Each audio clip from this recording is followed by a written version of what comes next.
नमस्कार दोस्तों। Thomas as Stanley की बेहतरीन किताब द मिलियनेयर माइंड उन लोगों के लिए एक रियलिटी चेक है जो सोचते हैं कि अमीर बनना सिर्फ किस्मत या किसी शॉर्टकट का खेल है। ये किताब उन असली मिलियनेयर्स का गहरा एनालिसिस करती है जो दिखावे की दुनिया से दूर एक डिसिप्लिन्ड और स्मार्ट लाइफस्टाइल जीते हैं। इसका मेन मकसद ये बताना है कि एक मिलियनेयर माइंड कैसे काम करता है। स्टैनली ने हज़ारों मिलियनेयर का सर्वे कर ये साबित किया है कि ज़्यादातर अमीर लोग सेल्फ मेड होते हैं, यानी उन्हें विरासत में पैसा नहीं मिला, बल्कि उन्होंने अपनी मेहनत और सही फैसलों से वेल्थ क्रिएट की है। इंट्रो में ऑथर 3 बड़े पॉइंट पर जोर देते हैं। First, mindset over IQ.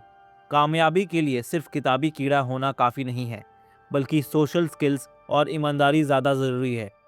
Second, financial discipline. पैसा कमाने से ज़्यादा ज़रूरी है पैसे को बचाना और सही जगह इन्वेस्ट करना। Third, non conformity. मिलीनियर्स भीड़ का हिस्सा नहीं बनते, वो काम करते हैं जो उन्हें सही लगता है, चाहे लोग उनके बारे में कुछ भी सोचें। ये किताब हमें सिखाती है कि अमीर दिखने और अमीर होने में ज़मीन आसमान का फ़र्क है। अगर आपका माइंडसेट सही है तो आप भी ज़ीरो से शुरू करके एक फाइनेंशियल एम्पायर खड़ा कर सकते हैं। द मिलियनेयर माइंड का पार्ट 1 सिर्फ पैसों के बारे में नहीं है, बल्कि ये उस साइकोलॉजिकल फाउंडेशन यानी मानसिक मजबूती के बारे में है जो एक इंसान को अमीर बनाती है। थॉमस जे स्टैनली ने इस पार्ट में क्लियर किया है कि स्कूल की ग्रेड्स और असली दुनिया की सक्सेस में बहुत बड़ा अंतर होता है। स्टैनली ने जब हज़ारों मिलियनेयर का इंटरव्यू लिया तो उन्होंने पाया कि इन लोगों में कुछ ऐसी क्वालिटीज़ कॉमन थी जो किसी टेक्स्ट बुक में नहीं सिखाई जाती। सबसे पहली चीज़ है सोशल इंटेलिजेंस। मिलियनेयर्स जानते हैं कि उन्हें लोगों के साथ कैसे डील करना है। वो पीपल्स पर्सन होते हैं। उन्हें पता होता है कि किस इंसान से काम कैसे निकलवाना है और किस पर भरोसा करना है। इसके बाद आता है इंटीग्रिटी और ऑनेस्टी। हम अक्सर सोचते हैं कि अमीर लोग धोखेबाज होते हैं, लेकिन स्टैनली का डेटा कुछ और ही कहता है। मिलीनियर्स ने माना कि अगर आप ईमानदार नहीं हैं तो लोग आपके साथ बिजनेस नहीं करेंगे।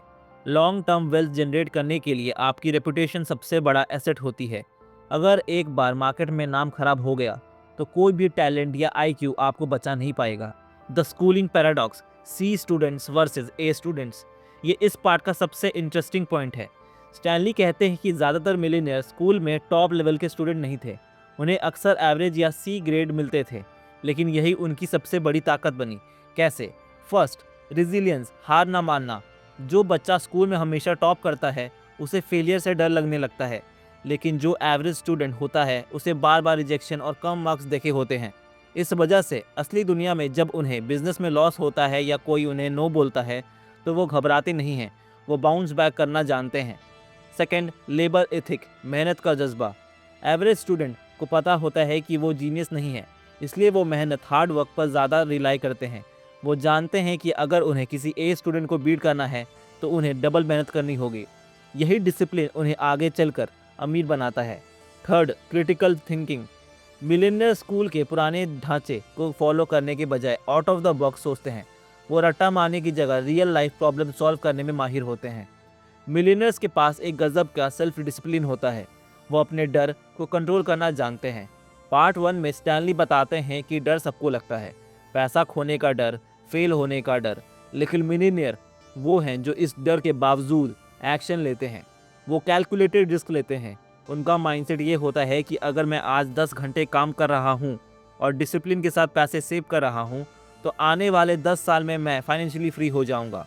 वो शॉर्ट टर्म प्लेजर जैसे नई पार्टी या फालतू खर्चा को सेक्रीफाइस करके लॉन्ग टर्म गोल पर फोकस करते हैं। उनके लिए फाइनेंशियल इंडिपेंडेंस उनकी सोशल स्टेटस से ज़्यादा ज़रूरी होती है। एक और फैक्टर जो इस पार्ट में हाईलाइट किया गया है वो है सपोर्ट सिस्टम। ज़्यादातर मिलियनर ने कहा है कि उनकी सक्सेस में उनके पार्टनर मतलब स्पाउस का बहुत बड़ा हाथ है। उनका पार्टनर उन्हें मेंटली स्टेबल रखता है और फाइनेंशियल गोल्स में साथ देता है। इसके अलावा कई मिलियनर्स किसी न किसी तरह की स्पिरिचुअलिटी या बिलीफ सिस्टम में मानते हैं जो उन्हें मुश्किल वक्त में इनर पीस और कॉन्फिडेंस देता है।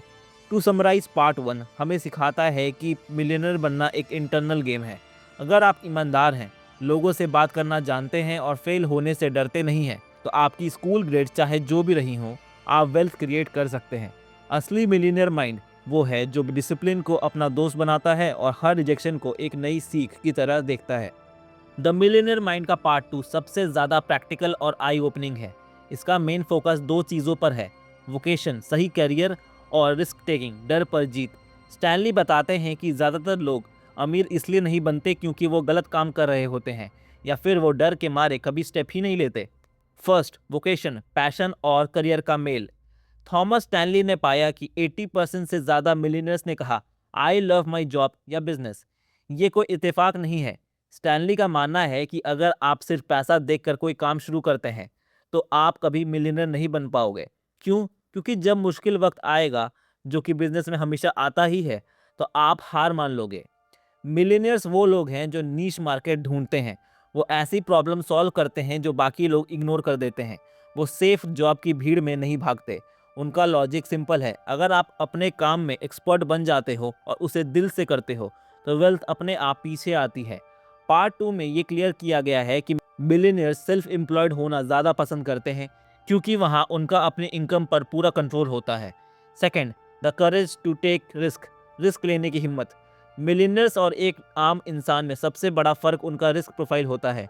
एक आम इंसान लॉस से डरता है, इसलिए वो हमेशा बैंक एफडी या सेफ सेविंग में रहता है। लेकिन मिलियनर्स जानता है कि बिना रिस्क लिए बड़ी वेल्थ क्रिएट नहीं हो सकती। लेकिन ध्यान रहे, ये गैम्बल यानी जुआ नहीं खेलते, ये कैलकुलेटेड रिस्क लेते हैं। स्टैनली बताते हैं कि मिलियनर्स के पास एक मेंटल अकाउंटिंग होती है। वो रिस्क लेने से पहले ये देखते हैं कि अगर मैं फेल हुआ तो मैक्सिमम कितना नुकसान होगा। क्या मेरे पास बैकअप प्लान है? क्या इस रिस्क का रिवॉर्ड मेरे नुकसान से बड़ा है? जब वो ये कैलकुलेट कर लेते हैं तो वो पूरे कॉन्फिडेंस के साथ आगे बढ़ते हैं। उनका मानना है कि कोशिश ना करना सबसे बड़ा रिस्क है। Third, overcoming fear.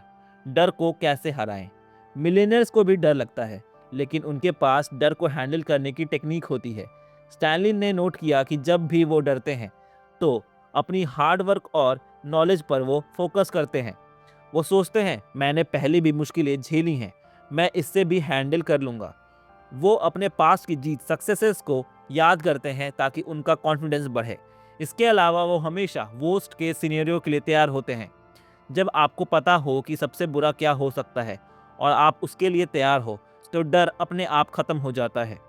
Fourth, selection of business. सही बिजनेस का कैसे चुनाव करें? पार्ट 2 में ये भी बताया गया है कि मिलियनर्स अक्सर डल यानी बोरिंग बिजनेस में होते हैं। हम सोचते हैं कि अमीर लोग सिर्फ टेक या फैशन में होंगे। स्टैनले की डेटा के मुताबिक बहुत से millionaires pest control, waste management या ऑक्शनिंग जैसे बोरिंग कामों में हैं, क्योंकि इन कामों में कंपटीशन कम होता है और प्रॉफिट मार्जिन ज़्यादा। वो दिखावे वाले बिजनेस के पीछे नहीं भागते, बल्कि वो प्रॉफिटेबल और स्केलेबल बिजनेस चुनते हैं। वो जानते हैं कि अमीर दिखना ज़रूरी नहीं है, अमीर होना ज़रूरी है। Fifth, spiritual strength in business. Stanley ने एक और बात नोटिस की। बहुत से मिलियनर्स ने कहा कि जब वो कोई बड़ा फाइनेंशियल रिस्क लेते हैं तो उनकी फेथ मतलब आस्था उन्हें ताकत देती है। चाहे वो प्रेयर हो या मेडिटेशन, ये उन्हें मेंटल क्लैरिटी देती है। जब दिमाग शांत होता है तो फैसले डिसीजन सही लिए जाते हैं। ये स्पिरिचुअल कनेक्शन उन्हें इथिकल रहने में भी मदद करता है, जिससे लॉन्ग टर्म में उनका बिजनेस और बढ़ता है। पार्ट 2 का निचोड़ ये है कि आपको पहले अपने लिए सही फील्ड चुननी होगी जहां आपका दिल लगता हो। उसके बाद आपको कैलकुलेटेड रिस्क लेने की हिम्मत जुटानी होगी। अगर आप डर के मारे बैठे रहोगे तो आप कभी मिलियनेयर माइंड डेवलप नहीं कर पाओगे।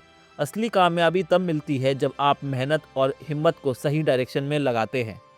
द मिलियनेयर माइंड का पार्ट 3 सबसे ज़्यादा शॉकिंग है क्योंकि ये उन सभी स्टीरियोटाइप्स को तोड़ता है जो हमने मूवीज़ या सोशल मीडिया पर देखे हैं। हम अक्सर सोचते हैं कि मिलियनेयर मतलब बड़े मैंशंस, महंगी स्पोर्ट्स कार और रोज़ाना की पार्टीज़, लेकिन थॉमस स्टैनली का डेटा दिखाता है कि असली मिलियनेयर माइंड बिल्कुल इसके उल्टा काम करते हैं। फर्स्ट, फ्रूगैलिटी, अमीर दिखना वर्सेस अमीर होना। पार्ट 3 का सबसे बड़ा लेसन है फ्रूगैलिटी, कंजूसी नहीं बल्कि पैसों का सही इस्तेमाल। स्टैनली बताते हैं कि ज़्यादातर मिलियनर्स अंडर कंज्यूमर्स होते हैं। इसका मतलब है कि उनकी कमाई तो बहुत ज़्यादा होती है लेकिन उनका खर्चा बहुत कम होता है। शॉपिंग हैबिट्स, मिलियनर्स कभी भी इम्पल्सिव बाइंग, बिन सोचे समझे खरीदारी नहीं करते। वो क्वालिटी पर फोकस करते हैं, ना कि ब्रांड पर। वो एक ऐसी जोड़ी जूता खरीदेंगे जो 5 साल चले, ना कि हर महीने नए ट्रेंड के पीछे भागेंगे।